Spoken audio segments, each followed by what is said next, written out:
से example number 15 आज हम कैलकुलेट करने वाले एक नया एग्जाम्पल है। एक दो एडजस्टमेंट उसमें थोड़े नए हैं तो वो हम थोड़े डिटेल में डिस्कस करेंगे। तो first of all as usual मैंने प्रीवियस लेक्चर्स में भी आपको बताया था कि first you have to identify which amount कौन सी एक्टिविटीज़ में लिखनी है। सबसे पहले वो आपको बैलेंस शीट में मेंशन कर देना है। जैसे फाइनल अकाउंट पढ़ते थे तो हम क्या करते थे, एडजस्टमेंट टिक मार्क करते थे, ट्रेडिंग अकाउंट का टी लिख देते थे, प्रॉफिट एंड लॉस अकाउंट का पी लिखते थे और बैलेंस शीट का बी लिखते थे। तो उसी तरह से यहाँ पे भी सेम करना है आपको। ये तीन एक्टिविटीज़ एज यूजुअल आपको पता है कैश फ्लो स्टेटमेंट में आती है, that is financing, investing and operating. तो one by one balance sheet में हम पूरा पढ़ेंगे और कौन सी अमाउंट कहाँ पे लिखनी है वो हम आइडेंटिफाई करते जाएंगे। तो देखो सबसे पहले दैट इज़ शेयर कैपिटल, तो लिखते थे हम फाइनेंसिंग एक्टिविटीज़, तो यहाँ पे लिख देते हम एफ। उसके बाद जनरल रिजर्व एंड प्रोविज़न सारे हम ऑपरेटिंग एक्टिविटीज़ में लिखते तो वहाँ पे लिख दिया ओ। प्रॉफिट एंड लॉस अकाउंट तो वो भी ऑपरेटिंग एक्टिविटीज़ में लिखते हैं तो वहाँ पे भी लिख दिया देखो ऑपरेटिंग एक्टिविटीज़ का ओ। उसके बाद बैंक लोन, और वो भी कौन सा, देखो लॉन्ग टर्म, तो लॉन्ग टर्म लोन हम कहाँ पे लिखते हैं, दैट इज़ फाइनेंसिंग एक्टिविटीज़। उसके बाद प्रोविज़न फॉर टैक्सेशन तो वो हम लिखते हैं ऑपरेटिंग एक्टिविटीज़ में। And sundry creditors that is current liabilities वो भी हम लिखते थे ऑपरेटिंग एक्टिविटीज़ में। राइट साइड देखो उसके बाद गुडविल, अब डिपेंड्स के गुडविल परचेज किया या राइट ऑफ किया, इसके बेस पे लिखते थे। तो गुडविल जब आपको दे एग्जाम्पल में तो क्या फाइंड आउट कर लेना है और डिटेल में एक स्टेप, दैट इज़ के वो राइट ऑफ किया है या परचेज किया है। अगर राइट ऑफ किया है स्टूडेंट तो लिखना है आपको ऑपरेटिंग एक्टिविटीज़ में, अगर परचेज किया है तो आपको लिखना है इन्वेस्टिंग एक्टिविटीज़ में। तो यहाँ पे देखो राइट ऑफ और परचेज कैसे फाइंड आउट करते हैं कि प्रीवियस ईयर की कंपैरिजन में अगर आपका बैलेंस डिक्रीज हो रहा है तो that is return of, goodwill return of. But previous year की कंपैरिजन में अगर आपका बैलेंस इंक्रीज हो रहा है गुडविल में, बैलेंस शीट में, तो that is purchase of goodwill. तो देखो यहाँ पे 2008 में बैलेंस कितना है 0 और 2009 में बैलेंस कितना है 5000। तो it means during the year goodwill purchase किया है, और परचेज किया है तो वो हम कहाँ पर लिखते हैं, इन्वेस्टिंग एक्टिविटीज़ में, तो आई लिख देते हैं वहाँ पे। उसके बाद देखो दैट इज़ मशीनरी, तो फिक्स असेट जितने भी होते हैं वो इन्वेस्टिंग एक्टिविटीज़ में लिखते हैं तो वहाँ पे मैं लिख दे रहा हूँ आई। उसके बाद देखो building that is investing activities, वहाँ पे भी लिख देते हैं हम आई। स्टॉक करंट असेट्स जितनी भी होती है ऑपरेटिंग एक्टिविटीज़ तो ओ लिख दिया वहाँ पे। Debtors that is current assets तो ऑपरेटिंग एक्टिविटीज़ का ओ। और देखो कैश एंड बैंक, तो as usual cash flow statement के मीनिंग में क्या है कि cash is equal to cash on hand, cash at bank and marketable security. तो यहाँ पे ओपनिंग कैश बैलेंस ओवरऑल कितना होगा, दैट इज़ 500, और क्लोजिंग कैश बैलेंस ओवरऑल कितना होगा, दैट इज़ 8600। तो कैश और बैंक बैलेंस को कैश ही कंसिडर करना है, पर ऐसा मत करना कि बैंक को फिर आप ऑपरेटिंग एक्टिविटीज़ में लिखो। कैश बैलेंस हम सबसे लास्ट में लिखते हैं तो लिख देते हैं यहाँ पे देखो फाइनल आंसर हमें पता चल जाए उसके बेस पे। कैश एट द बिगिनिंग तो दैट इज़ 500 और कैश एट द एंड तो कैश एंड बैंक का टोटल दैट इज़ 8600। ना पता चले तो यहाँ पे लिख रहा हूँ देखो आपके लिए, दैट इज़ 8000, वेट कितना था वहाँ पे देखो, कैश एंड बैंक का टोटल किया मैंने, 8000 बैंक का था और 600 कैश का था। तो ये 8600 कहाँ से लिखा, that is 8000 plus 600, cash and bank balance दोनों को कंबाइन किया। यहाँ पे भी कंबाइन ही किया है, पर देखो एक बैलेंस तो आपको दिया ही नहीं, कैश 500 प्लस बैंक में 0 बैलेंस, तो ओवरऑल कैश एंड बैंक का मिला के कैश बैलेंस कितना हुआ 500, यहाँ पे 600 प्लस 8000 तो 8600 यहाँ पे आ रहा है आपका आंसर। तो आंसर देखो पहले से पता चल गया कि यहाँ पे हमारा प्लस आंसर कितना आना चाहिए 8100। तो 500 प्लस 8100 आपका आंसर आए तब जाके आपका क्लोजिंग बैलेंस कितना होगा 8600, और यही हमारा आंसर है। तो देखो यहाँ से भी, यहाँ पे भी मैं लिख देता हूँ आंसर पहले से 8100 इनफ्लो होना चाहिए ए प्लस बी प्लस सी तीनों का मिला के। अभी सारी एक्टिविटी स्पेसिफाई हो गई। अब सेकंड स्टेप क्या करना है आपको कि कौन सी एडजस्टमेंट है वो हम टिक मार्क करेंगे बैलेंस शीट में। तो पहले देखो सबसे पहले क्या है, ध्यान से सुनना जो भी मैं पढ़ रहा हूँ। During the year ended 31 March 2009 and assets of another company were acquired for consideration of rupees 50,000 which was not payable in cash but in shares. The assets included machinery 25,000, stock 20,000. तो स्टूडेंट एक ही adjustment दिया है आपको पूरे example में, पर ऐसा adjustment exam में आ सकता है, इसलिए अलग से एक एग्जाम्पल थ्रू हम पूरा एडजस्टमेंट पढ़ेंगे और कैलकुलेट करेंगे डिटेल में। तो क्या लिखा है यहाँ पे देखो कि 2008 और 9 का जो ड्यूरिंग द ईयर था उसमें दूसरी एक कोई कंपनी थी, अनदर कंपनी की असेट्स एक्वायर्ड की थी इस कंपनी ने, जिसका हम कैश फ्लो स्टेटमेंट प्रिपेयर कर रहे हैं। उस कंपनी ने क्या किया था, दूसरी कंपनी की असेट्स एक्वायर्ड की थी, और वो असेट्स कितने रुपीज़ में एक्वायर की थी, 50,000 में एक्वायर की थी। देखो यहाँ पे लिखा है 50,000, और वो असेट्स कौन कौन सी थी, मशीनरी एंड स्टॉक।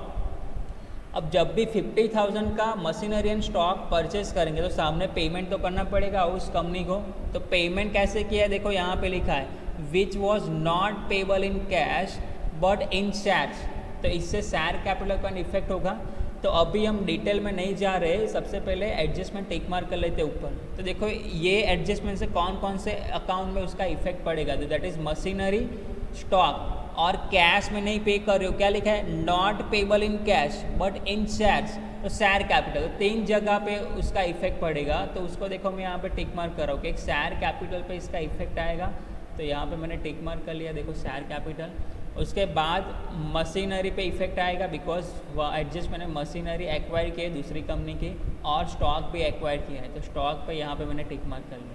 देखो तो एडजस्टमेंट टिक मार्क है। तो फर्स्ट 2 स्टेप स्टूडेंट हमने कंप्लीट कर लिए। फर्स्ट पूरा बैलेंस शीट रीड कर लिया, कौन सी अमाउंट कौन सी एक्टिविटीज़ में लिखना है वो लिख दिया, मेंशन कर लिया।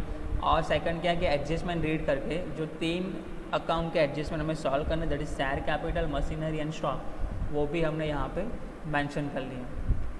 तो अब हम क्या करेंगे, 1 बाय 1 स्टार्ट करते। तो सबसे पहले देखो शेयर कैपिटल, लायबिलिटी साइड से शुरुआत करेंगे और यहाँ से हम सन्ड्री डेटर से हम कंप्लीट करेंगे। पूरा एग्जांपल इसी तरह से सीक्वेंस में हम सॉल्व करेंगे। तो सबसे पहले देखो शेयर कैपिटल, अगर स्टूडेंट कोई भी एडजस्टमेंट ना होता तो हम क्या करते हैं, issue of share capital 2,50,000 minus 2 lakh करके हम फाइनेंसिंग एक्टिविटीज़ में लिखते हैं। पर अभी हम ऐसा नहीं कर सकते बिकॉज शेयर कैपिटल का एडजस्टमेंट आपको दिया है, तो वो शेयर कैपिटल अकाउंट प्रिपेयर करना पड़ेगा। तो देखो यहाँ पे शेयर कैपिटल अकाउंट में लिख रहा हूँ, दैट इज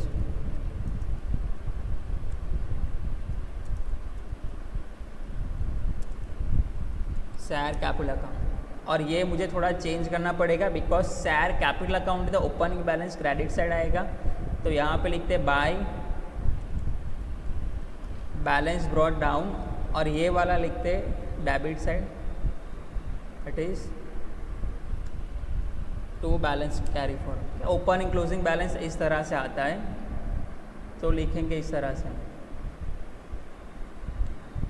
ओके तो opening balance and closing balance लिखते देखो 2 lakh that is opening balance and 2,50,000 that is closing balance. तो वो सबसे पहले यहाँ पे मेंशन कर लेते, देखो that is 2 lakh opening balance and closing balance 2,50,000। अब एडजस्टमेंट सॉल्व करेंगे स्टूडेंट। देखो शेयर कैपिटल में क्या लिखा है, during the year ended March 2009 and assets of another company were acquired for consideration of ₹50,000 which was not payable in cash but in shares। तो उस company को 50,000 की उस कंपनी के पास से असेट्स लिया आपने, पर सामने आप पेमेंट कैश में नहीं कर रही है कंपनी पर, किस में कर रही है, शेयर्स में कर रही है। तो ये पूरी जर्नल एंट्री देखो क्या हो गया, और एक्वायर्ड कंपनी में आया क्या, तो 25,000 का मशीनरी आया और 20,000 का स्टॉक आया। तो रूल्स हमें पता है, golden rules of accounting, that is debit what comes इन। तो आप क्या करोगे, दूसरी कंपनी के पास से इस कंपनी के पास क्या आएंगे, मशीनरी आएंगी और स्टॉक आएंगी। तो जर्नल एंट्री क्या होगी स्टूडेंट, अगर ये पूरे एडजस्टमेंट की मैं जर्नल एंट्री करूँगा तो क्या आएगा, that is machinery account debit 25,000, stock account debit 20,000, to cash account हम लिखते हैं या बैंक अकाउंट लिखते हैं, पर क्या है पेमेंट कैश या बैंक थ्रू नहीं किया है, पेमेंट शेयर्स में किया है। तो आप क्या लिखोगे, टू शेयर कैपिटल अकाउंट। तो देखो इसकी मैं जर्नल एंट्री लिख दे रहा हूँ, यहाँ पे ध्यान से देखना कि मशीनरी आएगा तो machinery account debit. Journal entry करोगे तो थोड़ा आपके लिए सिंपल हो जाएगा। Machinery account debit, stock account debit, यहाँ पे लिखेंगे टू शेयर कैपिटल अकाउंट।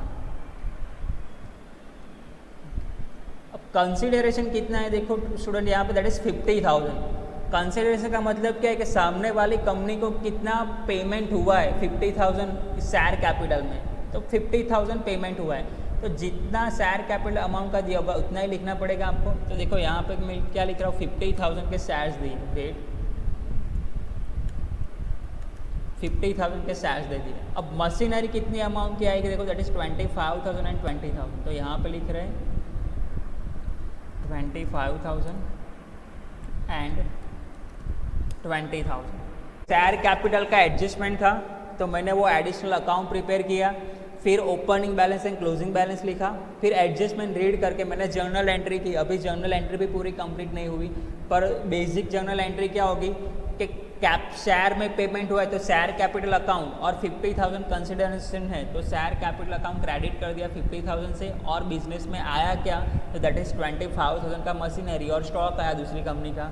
तो वो आपको रियल अकाउंट का रूल्स पता ही है कि रियल अकाउंट में क्या होता है, debit what comes in and credit what goes out. तो machinery account debit 25,000, stock account debit 20,000। अब देखो यहाँ पे क्रेडिट साइड पेमेंट कितना हो रहा है 50,000 शेयर्स में हो रहा है, और सामने रिसीव कितना कर रहे हो आप 25,000 एंड 20,000। तो अभी यहाँ पे 5,000 अभी भी अमाउंट आ रहा है गुडविल, राइट, गुडविल का पे किया है। तो ये याद रखना, मैंने जब प्रीवियस लेक्चर में एक बात बोली थी आपको कि नेट पेमेंट जो आप करते हो वो असेट से ज़्यादा कर देते हो, दैट इज़ यहाँ पे नेट पेमेंट कितना है 50,000 शेयर कैपिटल में, और वो असेट से ज़्यादा है। क्या असेट्स तो आपने 45,000 के एक्वायर किए, तो 5,000 आपने क्यों ज़्यादा पे किए, बिकॉज ऑफ गुडविल, के उस कंपनी की गुडविल भी आपने परचेज की। तो यहाँ पे हम लिखेंगे गुडविल अकाउंट, गुडविल अकाउंट। तो देखो इस तरह से टोटल इस तरह से जर्नल एंट्री हुई है। Machinery account debit 25,000, stock account debit 20,000, goodwill account debit 5,000, to share capital account 50,000। अब देखो एक ही एडजस्ट में सारे अकाउंट प्रिपेयर करने हैं, तो क्यों ना हम यहाँ पे सारे अकाउंट प्रिपेयर कर ले एक साथ। देखो ये हम थोड़ा यहाँ पे रख देते हैं, और एक और अकाउंट हमें प्रिपेयर करना पड़ेगा।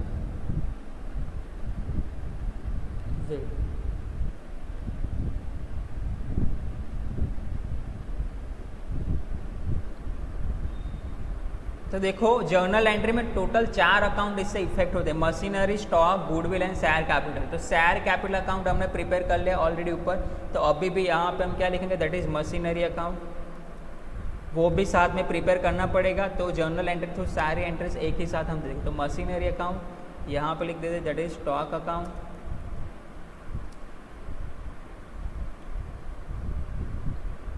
मशीनरी अकाउंट, स्टॉक अकाउंट, और एक अकाउंट प्रिपेयर करना पड़ेगा गुडविल, बिकॉज जर्नल एंट्री जो हमने की उसमें गुडविल का भी तो अमाउंट आया। तो लिखेंगे यहाँ पे, ये कॉपी कर लेते,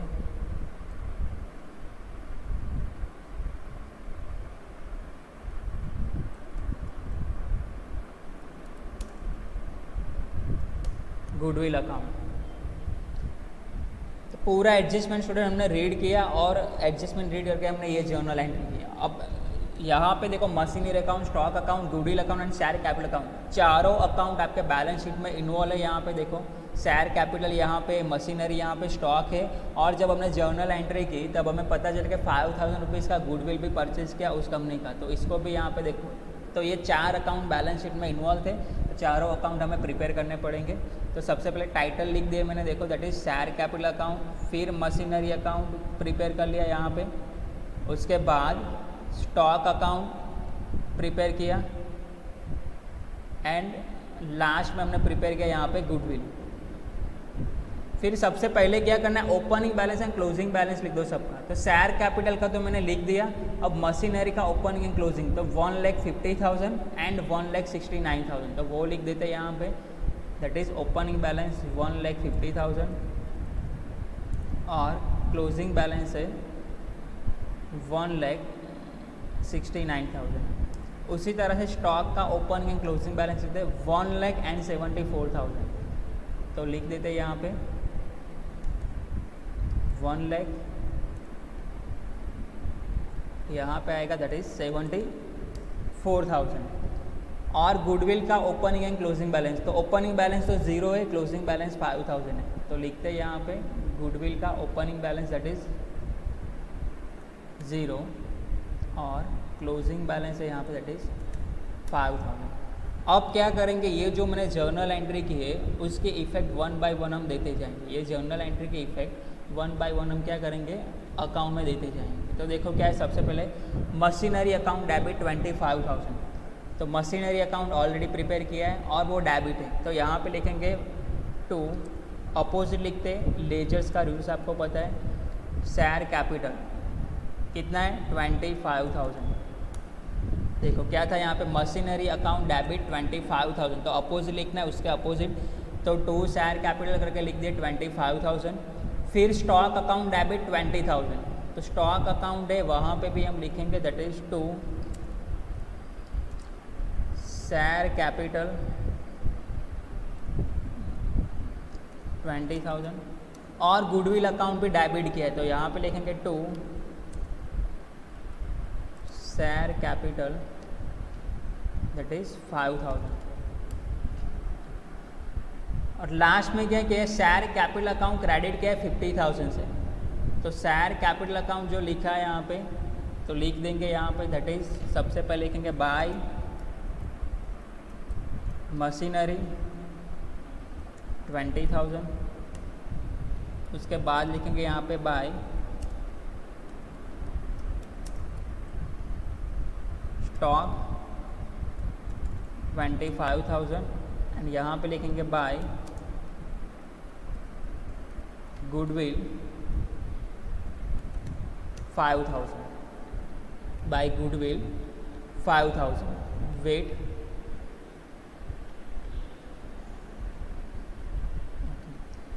तो जर्नल एंट्री मैंने यहाँ पे सारे इफेक्ट दे दिए अकाउंट में। अब क्या करेंगे, 1 बाय 1 सारे अकाउंट स्टूडेंट हम क्लोज कर दें। तो देखो यहाँ पे कितना होगा, 2 लाख प्लस नहीं थे, टोटल कर रहे देखो इसका, सबसे पहले 2 लाख प्लस 20,000 प्लस 25,000 प्लस 5,000, तो आंसर आ रहा है 2,50,000। और यहाँ पे भी आपका आंसर 2,50,000 ही आएगा बिकॉज एक ही अमाउंट है।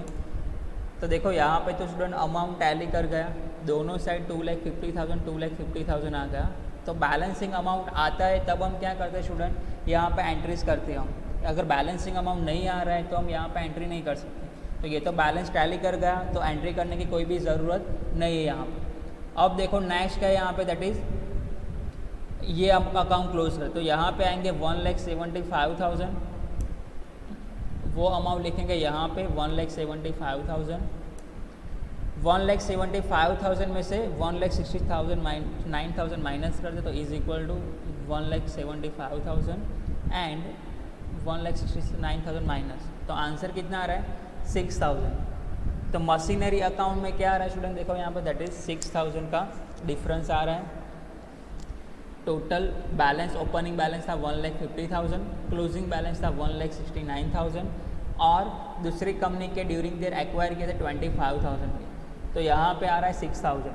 तो यहाँ पे देखो अमाउंट वो स्टूडेंट अब आप पे डिपेंड है कि 6,000 का सेल किया या परचेज सेल किया या डेप्रिसिएशन कैलकुलेट किया, वो यहाँ पे आपको दिया नहीं। तो इस केसेस में आपको क्या करना पड़ेगा, नोट्स लिखना पड़ेगा कि जो 6,000 बैलेंसिंग अमाउंट आया है, देन यू हैव 2 ऑप्शन कि either it will be a sales of machinery और it will be a depreciation on machinery. तो दोनों में से कोई भी लिख सकते हो, पर मेरा सजेशन यही है कि जब अमाउंट बहुत ही छोटा सा हो, देखो 6,000, तो 6,000 के प्लांट एंड मशीनरी के total plant and machinery student 1,75,000 के थे, तो उसमें से 6,000 का प्लांट एंड मशीनरी सेल करना पॉसिबल है। ओके, तो ये तो पॉसिबल ही नहीं है। अगर आपको ऐसा बोला होता कि 1 लाख बैलेंसिंग अमाउंट आ रहा था 6,000 की जगह, तो आप वो एज्यूम कर सकते हैं कि चलो 1,75,000 में से 1 लाख का या 75,000 का या 50,000 का सेल कर सकते हैं। तो जब अमाउंट बहुत ही छोटा सा हो तब आपको क्या करना है, उसको क्या कंसिडर करना है, डेप्रिसिएशन कंसिडर करना है। देखो यहाँ पे हम लिखेंगे डेप्रिसिएशन। तो सर सेल्स भी तो लिख सकते थे, हाँ लिख सकते थे सेल्स, पर देखो हम कॉन्सेप्चुअली प्रैक्टिकली देखो कि 1,75,000 का प्लांट एंड मशीनरी है, तो उसमें से क्या आप प्लांट एंड मशीनरी 6,000 का कैसे सेल करोगे? तो इसीलिए मैंने यहाँ पे उसको क्या कंसिडर किया है, डेप्रिसिएशन। तो वो आप एडिशनल नोट्स भी लिख सकते हैं उसका अलग से एग्जाम्पल कंप्लीट होने के बाद कि balancing amount 6,000 is derived bye preparing plant and machinery account. Here it is considered as a depreciation because amount is very small। ऐसा आप अपने तरीके से नोट्स लिख सकते हो कि अदरवाइज आपके आंसर में कोई भी चेंज नहीं आएगा अगर आप डेप्रिसिएशन कंसिडर करोगे तो भी और सेल कंसिडर करोगे तो भी आंसर में कोई चेंज नहीं आएगा। पर अमाउंट छोटा सा है तो प्रैक्टिकली डेप्रिसिएशन लिखना बेटर रहेगा instead of sale of machinery. तो वो डेप्रिसिएशन कहाँ पे लिखते हैं, नॉन कैश एक्सपेंडिचर में यहाँ पे तो लिखेंगे यहाँ पे that is depreciation on machinery amount 6,000। उसके बाद देखो मशीनरी अकाउंट क्लोज कर दिया, बैलेंसिंग अमाउंट आए तभी कैश फ्लो स्टेटमेंट में आंसर जाएगा। बैलेंसिंग अमाउंट कुछ आ नहीं रहा तो फिर वो अकाउंट से क्लोज ही हो गया। उसी तरह से देखो स्टॉक तो टोटल हो जाएगा उसका यहाँ पे 1,20,000, वही अमाउंट लिखोगे सामने दैट इज 1,20,000। बैलेंसिंग अमाउंट निकालते देखो इज इक्वल टू 1,20,000 माइनस 74,000, तो आंसर आ रहा है 46,000। तो यहाँ पे हम लिखेंगे बाय क्या होगा, कैश और बैंक। सर ऐसा क्यों लिखा, देखो स्टॉक डेबिट कब होता है, जब आप परचेस करते हो। परचेस करोगे कुछ भी तो गुड्स आएंगे बिजनेस में, स्टॉक आएगा तो रूल्स का डेबिट व्हाट कम्स इन, जो स्टॉक बिजनेस में आएगा तो डेबिट होगा। देखो जैसे यहाँ पे दूसरी कंपनी के स्टॉक को एक्वायर किया था 20,000 रुपीज़ का शेयर कैपिटल थ्रू पेमेंट करके, तो वो डेबिट हुआ। तो स्टॉक अकाउंट क्रेडिट कब होता है, जब आप सेल कर देते हो, तो सेल करने से तो पैसे आएंगे यहाँ पे स्टॉक अकाउंट। तो ओपनिंग बैलेंस कंपनी के पास कितना था, दैट इज़ 1 लाख। फिर परचेस कितना किया 20,000, तो टोटल स्टॉक कंपनी के पास कितना था, ओपनिंग बैलेंस तो 1 लाख था ही, उसके बाद शेयर कैपिटल थ्रू पेमेंट करके दूसरी कंपनी का स्टॉक पे परचेस कर लेते 20,000, टोटल स्टॉक था 1,20,000। फिर जब 1,20,000 में से क्लोजिंग बैलेंस कितना रहेगा, ओनली 74,000। तो ड्यूरिंग द ईयर क्या किया होगा, 46,000 वाला स्टॉक सेल किया होगा। तो स्टॉक सेल करने से क्या होता है, डिक्रीज होता है। तो हम बोल सकते हैं कि ड्यूरिंग द ईयर 46,000 का स्टॉक क्या हुआ स्टूडेंट, डिक्रीज हुआ है। देखो यहाँ पे मैं लिख रहा हूँ डिक्रीज। वंस अगेन रिपीट कर रहा हूँ, ध्यान से सुनना अगर ना पता चला हो तो, कि कंपनी के पास ओपनिंग स्टॉक कितना था, दैट इज 1 लाख। दूसरी कंपनी का अनदर कंपनी का कितना स्टॉक एक्वायर कर लिया था 20,000। तो उसी ईयर में कंपनी के पास टोटल स्टॉक कितना था 1,20,000। तो ये यहाँ पे लाए। अब क्लोजिंग स्टॉक यहाँ पे कितना रहेगा, क्लोजिंग बैलेंस दैट इज 74,000। तो उसका मतलब during the year stock decrease हुआ है। ओवरऑल हम देखें तो 1,20,000 था, फिर 74,000 होगा तो 46,000। अब स्टॉक डिक्रीज हुआ है तो सेल किया होगा, उससे कैश आएगा। तो डिक्रीज इन स्टॉक हम लिखते थे ऑपरेटिंग एक्टिविटीज़ में, या डिक्रीज इन करंट असेट्स। तो देखो ऐड साइड यहाँ पे आएगा। अदरवाइज देखो यहाँ पे क्या है, सेल करने से कैश आएगा आपके पास, या बैंक में पैसे आएंगे, तो वो डेबिट लिखते हैं हम। तो लिखेंगे यहाँ पे ऐड साइड, देखो डिक्रीज इन स्टॉक। तो ये स्टॉक, उसके बाद गुडविल। तो गुडविल अकाउंट भी स्टूडेंट आपका टैली कर जाएगा। देखो दैट इज़ 5,000 यहाँ पे आंसर आएगा, तो उसी तरह से 5,000 यहाँ पे भी आंसर आएगा। तो गुडविल अकाउंट में कोई भी एंट्रीज नहीं आएगी। तो ये एक ही एडजस्टमेंट हमने सॉल्व कर दिया। अब रिमेनिंग एडजस्टमेंट बहुत ही सिंपल है, हम फटाफट सॉल्व कर लेते। जो था वो यही था, टोटल जो 4 अकाउंट प्रिपेयर करने। सर 4 अकाउंट एक साथ क्यों प्रिपेयर कर लिए, बिकॉज एक ही एडजस्टमेंट था। तो शेयर कैपिटल का एडजस्टमेंट सॉल्व करोगे, उसके बाद फिर आप गुडविल का अकाउंट प्रिपेयर करोगे, तो बेटर है कि शेयर कैपिटल का एडजस्टमेंट किससे कनेक्टेड है, directly goodwill, machinery and stock. तो जब भी शेयर कैपिटल का एडजस्टमेंट सॉल्व कर तो साथ में ये भी कर लेने पड़ेंगे, अदरवाइज बाद में क्या होगा, आधा अधूरा रखोगे तो कंफ्यूज हो गया आप। तो मैंने जर्नल एंट्री की तो पता चला कि machinery, stock, goodwill and share capital एक ही जर्नल एंट्री होती है एक एडजस्टमेंट की पूरी। तो चारों अकाउंट मैंने एक साथ प्रिपेयर कर लिया और उसके एंट्रीज दे दी। अब मुझे क्या करना है, जो रिमेनिंग बात है वो 1 बाय 1 लिखते जाना है। तो फर्स्ट सेकंड उसके बाद देखो that is general reserve 50,000 and 60,000। तो यहाँ पे लिखते थे हम transfer to general reserve, amount था 60,000 माइनस 50,000, तो यहाँ पे आएगा 10,000। प्रॉफिट एंड लॉस अकाउंट देखो 30,500 एंड 30,600, तो 100 रुपीज़ इंक्रीज हो रहा है, तो ऊपर लिख देते, देखो यहाँ पे 100 लिख दिया मैंने। Bank loan, long term loan लिया है, that is financing activities, 70,000 balance था, मतलब लोन लिया था तो 70,000 बैलेंस शो कर रहा था। करंट ईयर में कोई भी बैलेंस नहीं है, तो उसका मतलब है जो बैंक लोन लिया था लॉन्ग टर्म नेचर का वो ड्यूरिंग ईयर पे हो चुका है। तो फाइनेंसिंग एक्टिविटीज में लिखेंगे यहाँ पे that is repayment of bank loan, that is 70,000 minus लिखेंगे, रीपेमेंट हुआ है तो माइनस लिखेंगे यहाँ पे। उसके बाद next that is provision for taxation. तो दो वे से आप वो कैलकुलेट कर सकते हो, पर कंडीशन क्या है याद करो, मैंने प्रीवियस लेक्चर में पढ़ा था कि provision for taxation balance sheet में दिया हो तब आपको देखना है कि उसका एडिशनल एडजस्टमेंट है या नहीं। अगर एडिशनल एडजस्टमेंट है then you have to separately prepare provision for taxation account, but if additional adjustment is not given then you can use the direct method. कौन सा डायरेक्ट मेथड है, that is assume previous year balance paid and assume current year balance as a non cash expenditure. तो previous year का balance कितना है 30,000, तो वो paid है ऐसा एज्यूम करना है प्रीवियस ईयर का। तो इनकम टैक्स पेड यहाँ पे आएगा, तो लिखते थोड़ा previous year balance, previous year का बैलेंस पेड किया ऐसा एज्यूम करना है, तो 30,000 और करंट ईयर का बैलेंस वापस as a non cash expenditure consider कर ऐड करेंगे, दैट इज 35,000। तो लिखेंगे यहाँ पे provision for taxation that is current year balance 35,000। Sundry creditors तो डिक्रीज हो रही है, लायबिलिटीज देखो करंट लायबिलिटी 1,50,000 था, फिर कितना होगा 1,35,200 होगा। तो decrease in liabilities means decrease less side लिखेंगे, देखो यहाँ पे तो लिखेंगे decrease in sundry creditors, directly amount लिख देते, देखो इज इक्वल टू कितना डिक्रीज हुआ है, तो 1,50,000 माइनस 1,35,200। तो आंसर कितना आ रहा है, देखो 14,800। यहाँ पे भी अगर आप लिखना हो तो लिख सकते हो कि 1,50,000 माइनस 1,35,200।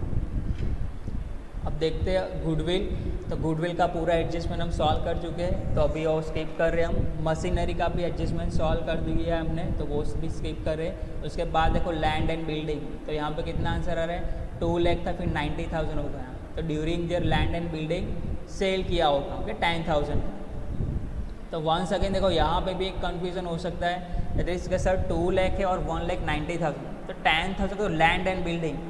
तो एज्यूम करो कि आपका एक रेसिडेंशियल हाउस प्रॉपर्टी खुद का घर और उसकी वैल्यू अभी ये हो रही है कि 50 लाख रुपीज़ उसकी वैल्यू है। तो उसमें से अगर next year value for example हो जाते वहाँ पे दैट इज़ 49 लाख, तो क्या 1 लाख रुपीज़ का आप खुद का घर सेल कर सकते हो? नहीं कर सकते। तो वैल्यू के बेस पे होता है कि कोई भी असेट्स अगर डिक्रीज होती है तो असेट्स डिक्रीज होने की 2 पॉसिबिलिटीज़ होती है वहाँ पे, दैट इज़ कि ड्यूरिंग देयर वो सेल भी किया हो सकता है या फिर ड्यूरिंग देयर उस पर डेप्रिसिएशन भी कैलकुलेट किया जा सकता है। तो यहाँ पे भी 2 पॉसिबिलिटीज़ है। अभी तक मैं आपको सेल क्यों लिखवा रहा था, बिकॉज अमाउंट थोड़ा वहाँ पे ज़्यादा होता था, पर देखो 10,000 यहाँ पे डिफरेंस आता। तो लैंड एंड बिल्डिंग 10,000 का नॉर्मली आप सेल नहीं कर सकते। इवन तो आप अगर एग्जाम में लिखोगे, देखो 2 ऑप्शन है, तो पॉसिबिलिटी कोई भी है, तो प्रैक्टिकली हम सोचे तो क्या 10,000 का लैंड एंड बिल्डिंग सेल करना पॉसिबल ही नहीं है अगर 2 लाख का है। इवन तो अगर आप sale of land and building लिखोगे तो भी चलेगा स्टूडेंट यहाँ पे। तो मैंने जो डिफरेंस फाइंड आउट किया था एडिशनल अकाउंट में, यहाँ पे मैंने आपको बता दिया कि डेप्रिसिएशन मैंने कंसिडर किया है, पर यहाँ पे क्या करना है आपको, land and building without adjustment दे तो आप कंसीडर करना उसको कि वो सेल किया होगा। इवन तो आप यहाँ पे एज ए डेप्रिसिएशन लिखोगे तो भी आपका आंसर सेम ही आएगा, वेरिएशन नहीं आएगा उसमें। पर बैलेंस शीट में दिया है और कोई एडजस्टमेंट नहीं है तो उसको हम सेल कंसिडर कर लेते हैं। तो लिखेंगे यहाँ पे sale of land and building. और ऐसे जब 2 ऑप्शन आपके पास हो तो उसका नोट्स लिख देना आप। तो लिखेंगे यहाँ पे that is sale of land and building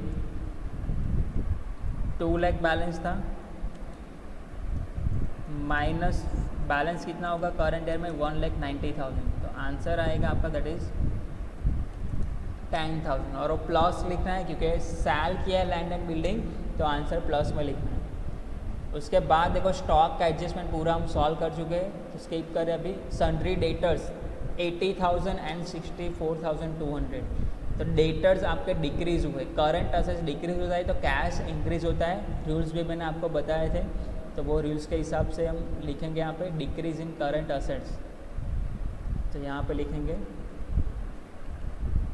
decrease in debtors, amount देख लेते, देखो 80,000 माइनस 64,200, तो डिफरेंस निकाल रहे हैं यहाँ पे is equal to 80,000 minus 80,000 minus 64,200, तो डिफरेंस आ रहा है 15,800। उसके बाद देखो कैश एंड बैंक तो हमने लिख दिया है डायरेक्टली सबसे लास्ट में यहाँ पे टोटल करके।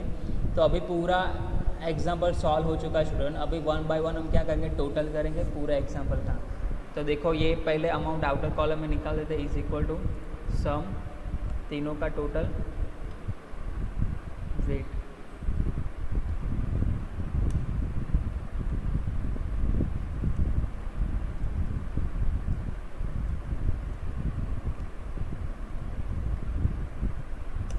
दैट इज 51,000, फिर 51,000 और ये 100, तो 51,100 क्योंकि ऐड लिखा है लेफ्ट साइड, 51,000 प्लस 100, तो 51,100। Non cash and non operating income में कुछ दिया नहीं। नॉर्मल स्टूडेंट यहाँ पे बहुत ही रेयर केस में कोई अमाउंट आता है, अगर profit on sale of fix asset है, profit on sale of investment है, तो वही यहाँ पे आएगा, तो बहुत ही कम है। तो जब फॉर्मेट बनाओ तब इसमें आप क्या करना, सिर्फ 2-3 सेंटेंसेस स्किप करना, कि नॉर्मली इसमें अमाउंट आता नहीं, कुछ भी आएगा तो भी रेयर केस में 2-3 एडजस्टमेंट इसके रिलेटेड आते हैं। तो वंस अगेन 51,100, फिर लेफ्ट साइड देखो यहाँ पे लेस लिखा है 0, तो सेम अमाउंट आएगा 51,100। उसके बाद ऐड वाला टोटल ये आउटर कॉलम में निकालते हैं, इज इक्वल टू 6,000 प्लस 15,800, तो आंसर आ रहा है 61,800। और उसको ऐड करना है तो लिखेंगे इज इक्वल टू 51,100 प्लस 61,800, तो आंसर आ रहा है 1,12,900। फिर लेस वाले टोटल आउटर कॉलम निकालते हैं 14,800, तो इज इक्वल टू 1,12,900 माइनस 14,800, तो आंसर आ रहा है 98,100। फिर इनकम टैक्स पेड 30,000 पेड है, तो लेस साइड लिखेंगे हम, माइनस करेंगे तो ओवरऑल आंसर आएगा that is equal to 98,100 minus 30,000, तो आंसर आएगा 68,100। एक यहाँ पे स्टूडेंट हमने मिस्टेक कर दी है, कोई बताएगा कौन से मिस्टेक की हमने? इन्वेस्टिंग एक्टिविटीज़ में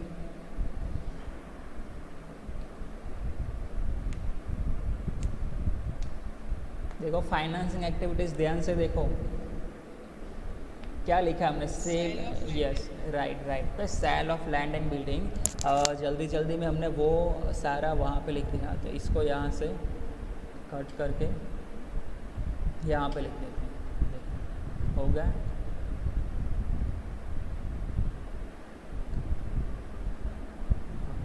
cell of land and building student यहाँ पे आएगा, ठीक है, that is investing activities.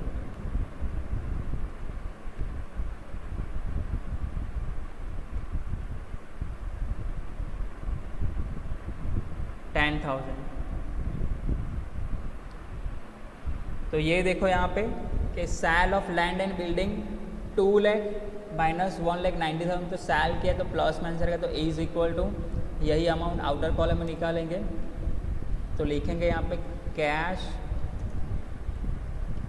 Inflow from investing activities, that is activity number B, और उसका फाइनल आंसर भी रहेगा आपका 10,000। फिर repayment of bank loan 70,000 minus है, तो उसका भी आंसर सेम आएगा, यहाँ पे लिख देते हैं 70,000, वेट 70,000, तो लिखेंगे यहाँ पे that is cash outflow, minus में आंसर आए तो आउटफ्लो, प्लस में आंसर आए तो inflow, cash outflow from financing activities, that is activities का नेम है वह सी। तीनों का टोटल करते देख रहे हैं आंसर आ रहा है या नहीं आ रहा है, तो is equal two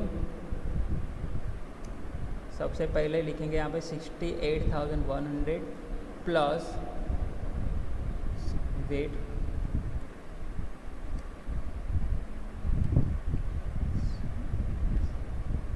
plus 68,100 plus 10,000 plus 70,000 minus, तो आंसर देखो स्टूडेंट आपका आ गया 8,100 तीनों एक्टिविटीज़ का, ए प्लस बी प्लस सी का, तो वही आंसर यहाँ पे हमारा टैली कर रहा है, देखो 8,100 एंड 8,100।